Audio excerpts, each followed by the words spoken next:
আপনি চাইবেন না যারা ভ্যাকসিনেশন করে না নিজের বাচ্চাদের, বলে ভ্যাকসিনেশন করলে নাকি জন্ম নিয়ন্ত্রণ হয়ে যায়, তারা কেন সরকারি সুযোগ সুবিধা পাবে?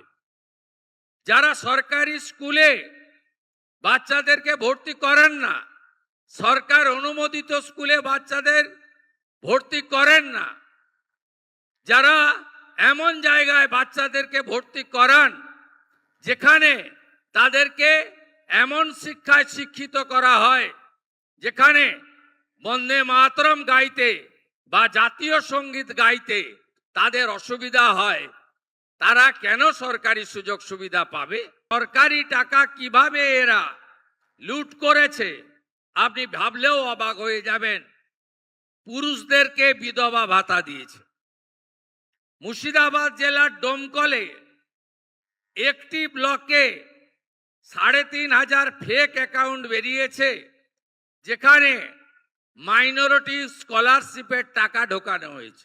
আমরা চাইব একটি স্বচ্ছ তালিকা তৈরি হোক, যে তালিকার মধ্য দিয়ে আমাদের সমাজ কল্যাণে, সমাজের উন্নয়নে অর্থনৈতিকভাবে পিছিয়ে পড়া লোক, গ্রামে থাকা মানুষ, সেই প্রান্তিক মানুষগুলো যাতে যথাযথ কেন্দ্র এবং রাজ্য সরকারের সুযোগগুলো পান। কারণ আমি দায়িত্ব নেওয়ার ৫ম সপ্তাহ হয়েছে, আমি অবাক হয়ে গেছি যে আজকে যে বিগত দিনের লক্ষ্মীর ভাণ্ডার, সেখানে লক্ষ লক্ষ এমন অ্যাকাউন্ট পাওয়া গেছে যারা লক্ষ্মীর ভাণ্ডার পাওয়ার যোগ্য নয়, অর্থাৎ ভোটার তালিকা থেকে তাদের নাম বাদ গেছে। কেউ মৃত, কেউ অভারতীয়, কেউ এলাকায় থাকেন না তাদের। এমনকি অবাক হয়ে যাবেন, কয়েক লক্ষ পুরুষের অ্যাকাউন্টে লক্ষ্মীর ভাণ্ডারের টাকা ঢুকিয়েছে এরা। এটা সরকারি টাকা।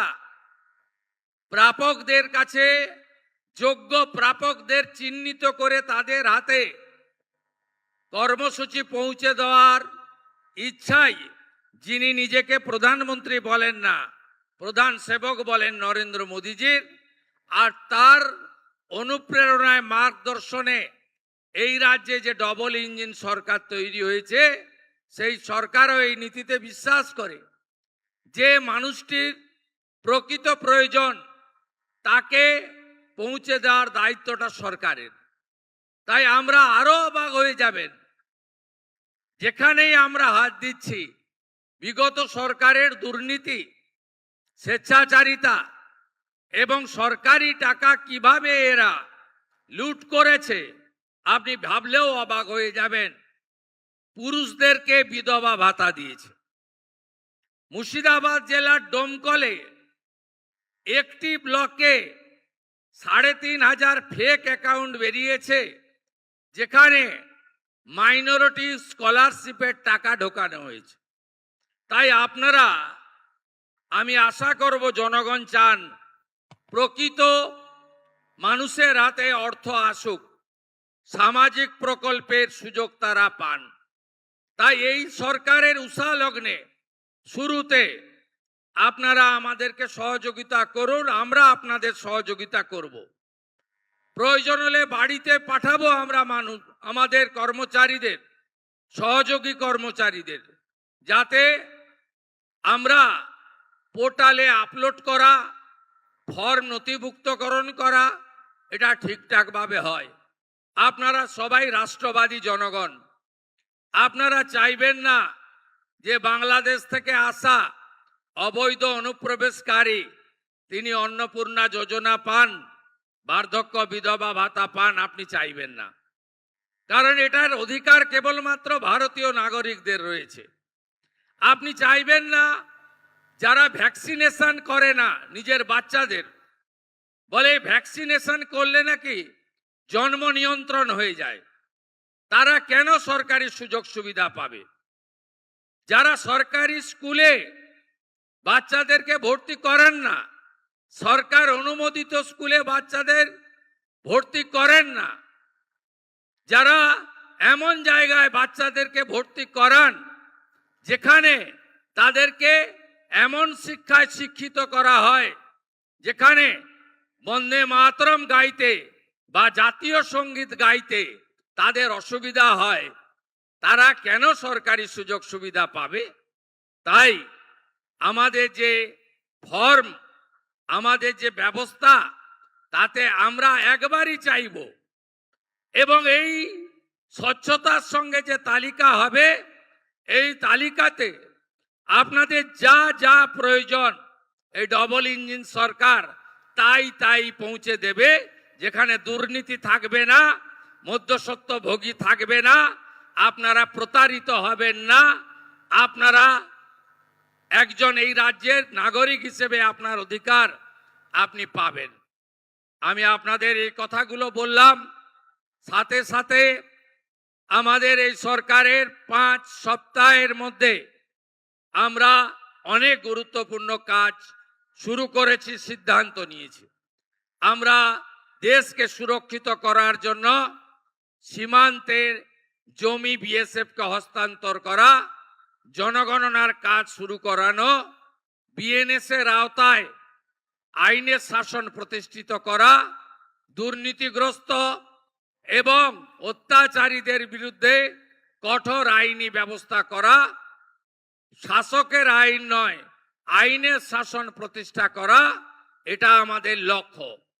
আমরা ইতিমধ্যে 100 দিনের কাজ, এটি শেষ মাস, আমরা শুরু করেছি। আমাদের ভারত সরকার এই মাসের 20 দিনের জন্য 700 কোটি টাকা দিয়েছেন। আগামী 1 জুলাই থেকে বিকশিত ভারত জি রামজি এই কর্মসূচিতে 100 দিন নয় 125 দিনের কাজ আপনারা পাবেন। তার জন্য 8,500 কোটি টাকা আমাদের বরাদ্দ দেওয়া হয়েছে। আমরা ইতিমধ্যে নির্বাচনে যে প্রতিশ্রুতি দিয়েছিলাম, মা বোন দিদিদের আমরা 3,000 টাকা করে অ্যাকাউন্টে দেব। এই প্রক্রিয়া শুরু হয়েছে, আরো চলবে যতক্ষণ না তালিকা সম্পূর্ণ হয়। আজ সকালের হিসাব আপনাদের দিয়ে দিলাম, 79 লক্ষ আমাদের দিদি বোন মায়ের অ্যাকাউন্টে পশ্চিমবঙ্গ সরকার এখন অবধি 3,000 টাকা করে আপনাদেরকে অন্নপূর্ণা যোজনায় ট্রান্সফার করতে পেরেছে। শুধু তাই নয়, আগামী 20 জুলাইয়ের মধ্যে আবাস যোজনাতে সার্ভে হচ্ছে। আপনারা যারা এতদিন প্রধানমন্ত্রী আবাস যোজনা থেকে বঞ্চিত হয়েছেন, তারা প্রধানমন্ত্রী আবাস যোজনায় নাম নথিভুক্ত করতে পারবেন। স্বচ্ছতার সঙ্গে সার্ভে হবে এবং আপনি যদি ওই সার্ভেতে বঞ্চিত মনে করেন, তাহলে একটি টোল ফ্রি নাম্বার আমরা চালু করেছি, আপনার সরকার আপনার পাশে। সেখানে আপনারা ফোন করে সরাসরি আপনার অভিযোগ জানাতে পারবেন, আমরা যথাযথভাবে বিবেচনা করব। আমাদের অনেক পরিকল্পনা আছে, সেই পরিকল্পনা অনুযায়ী আমরা ধীরে ধীরে এগিয়ে নিয়ে যাব। আমাদের ইতিমধ্যে প্রধানমন্ত্রী গ্রাম সড়ক যোজনাতে আমরা অনেক রাস্তাকে চিহ্নিত করেছি। ভারত সরকার আমাদের 2400 কোটি টাকার অনুমোদন দিয়েছে, 1000 কোটি টাকা আমাদের ট্রান্সফার করেছে এবং রাস্তাঘাটগুলিও আমরা আস্তে আস্তে সুন্দর করে দেওয়ার কাজ, গ্রামীণ রাস্তাগুলিকে পাকা করার কাজ এবং যে রাস্তাঘাটগুলি ভেঙে গেছে রিপেয়ারিং করার কাজ আমরা করব।